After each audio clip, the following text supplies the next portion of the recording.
Bawat commuter ay may kanya-kanyang kwento. Mayroong mga nakakarating sa kanilang destinasyon nang walang problema. Mayroon ding iba na talaga namang tila sinusubok muna ng tadhana bago makarating sa pupuntahan. At ito na nga ang nangyari sa mag-inang Jacqueline at Toto ng Victoria, Laguna. Ako po si Jacqueline Quintela po. Nanay po ni Ralph Johan Quintela sa po kami, Masapang, Victoria, Laguna. Opo, bali nag-aabang po kami noon ng bus. Papunta po kami ng follow-up check-up po kasi ng anak ko. Tapos nakasakay po kami ng bus. Tinikita niya po kami, tapos sabi niya kung saan daw po kami papaba. Sabi naman po namin sa Los Baños lang po, Junction. Sa pagkakataong iyon, ang alam ni Jacqueline ay meron siyang dalang barya ng pambayad sa konduktor.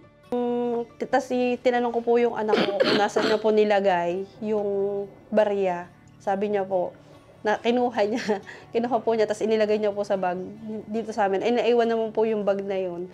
Kaya po, no choice ako kung hindi magbayad ng 500. Pero, ang hindi alam ni Jacqueline, sa halip na maging komportable ang kanilang biyahe sa bus, mas nakakabahala pa pala ang mga susunod na mangyayari.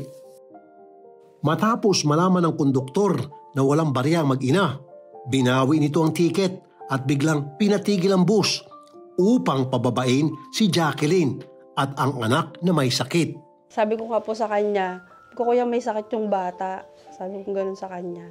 Sabi niya, diyan ako naiinis sa 23 pesos, ibabayad mo 500. Imbis mapaayos ang kalagayan ng anak ni Jacqueline, lumala pa ang kanilang kondisyon dahil sa init ng lugar kung saan sila pinababa. Kasi ang hirap po kasi nung ganong sitwasyon na alam mo yung bata, kaya nga kayo nag-bus kahit malapit lang. Yung para sa komportable siya, tapos ibababa kami sa gitna ng initan na wala man lang kaming masisilungan, na baka nagkakausap naman ako. Bagay syempre bilang tao, bilang siguro magulang din siya. Kumbaga yung yung konting konsiderasyon. Dahil dito, lalong napasama ang lagay ni Toto. Lumala ng paghapo at pamumutla ng bata nang dahil sa ginawa ng konduktor.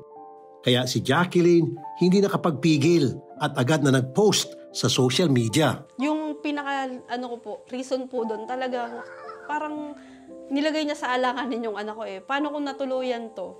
Kasi hinihika na siya Hinihika na po siya nung bumiyahe kami, kaya ako nakikiusap sa kanya na baka pwede na hindi kami ibaba.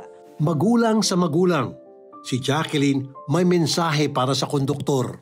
Magulang ka din syempre. Alam ko din naman yung pakiramdam na wala kang trabaho, mawawalan ka ng trabaho. Pero kung natuluyan ba yung anak ko, may magagawa yung sorry. Syempre sa akin kasi ayoko talaga na mawalan siya ng trabaho Kasi syempre may anak siya. Kami nga iisa what more pa kaya yung 6 na bubuhayin niya. Matapos ang aming panayam, minabuti na naming samahan si Jacqueline at Toto sa ospital. Para lang dapat sa isang follow-up check-up. Pero dahil hindi pa rin bumubuti ang kalagayan ni Toto, ay tuluyan na siyang na-confine. Ano naman kaya ang depensa ng nambastos na konduktor? 48 years old po. Nung araw na yon, sumakay po si ma'am sa may barangay Masapang, Victoria, Laguna.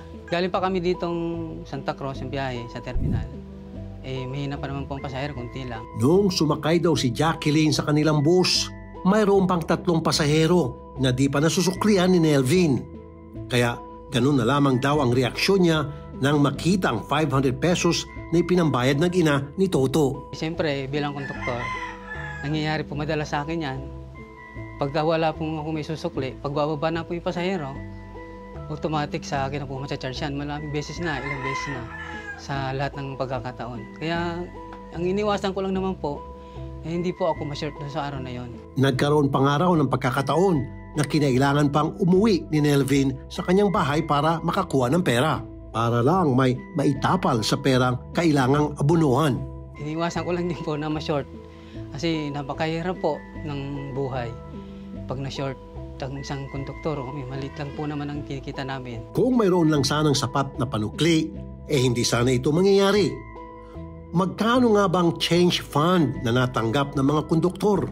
Sa unang biyahe, wala pong binibigayan. Tapos meron ka ng one way, kunyari, bumiyay ka pa kay LRT, yung collection mo, may iwan lang po doon, 500 para sa panukli. Pero hindi naman po, kasi minsan may parking pa, nababawasan din. Every one trip na pabiyahe ka, i-remit po yan sa kahira. Wala pong ganong kalaking pera na ibinibigay para sa panukli po. Ang isang daing pa ni Nelvin ay wala na raw mga gasolinahan o mga tindahan ang pumapayag na magpabarya. May mga gasolinan talaga di nagpapalit kahit anong gawin niya. Karamihan po dyan, pagka sinubukan mo, malayo ka pa lang, ay wala pong barya. Kaya minsan, kung parang hindi ka na mapahiya, parang ayaw mo nang lumabas. Kaya po minsan na yung mga konduktor po talaga, hindi na iwasan na medyo mainis din doon sa mga pasahero nagbabayad na matataas na bill po. Lumipas daw ang buong araw na parang walang nangyari. Ang hindi niya alam, kinukuyog na pala siya ng netizens. Nabasa ko lang po sa Facebook. Tapos marami na nag-comment, pati doon sa sarili kong Facebook account. Mga masasama po ang mga sinasabi. Sobra-sobra na mga nababasa ko. Parang hindi yata tama doon sa pagkatao ko. Yung ganong klaseng mga post. Parang sobrang napakalaki nagawa kong krimen. Hindi ko naman sinaktan niya mag-ina. Naibaba ko lang naman po sa hindi tamang babaan. Si Nelvin, agad din naman nag-comment sa nasabing post upang magpakilala at magpaliwanag. At siya ay agad ding nag-send ng private message kay Jacqueline. Humihingi nga po ako ng tawad sa kanya. Gawa ng nadadami na yung mga anak ko.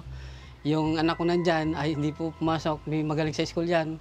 95 yung grade niya. Pero ayaw pumasok. Apektado po. May mga masasamang mensahe na rin daw na natatanggap maging ang kanyang asawa. Nag-viral daw po siya. Tapos balik po ng madaling araw pagising ko, may nag-request na agad ng message. Kala ko po kaibigan ko. Yung pala, nilalait na pala ako. Kasi hindi mo nila kilala, hindi wala nga pala sila doon sa pinangyarihan po eh. Tapos, ang dahil po nila sinasabi. Hindi naman po nila kilala ito ng personal. Mabuting tao po siya, wala siyang nagrabyado, wala siyang nakakaaway, kahit dito po wala. Ngayon lang po din nangyari talaga. Kaya naman, ang hiling daw ni May kay Jacqueline. Sana, natanggalin niya na yung post niya kasi nahihirapan na rin kami. Mas nahihirapan kami kasi physical siya, emotional tsaka sa amin. Sana po sinapak na lang siya para isang sakitan na lang eh. Hindi po yung lagi po nakakabasa kami ng masasama. Dami.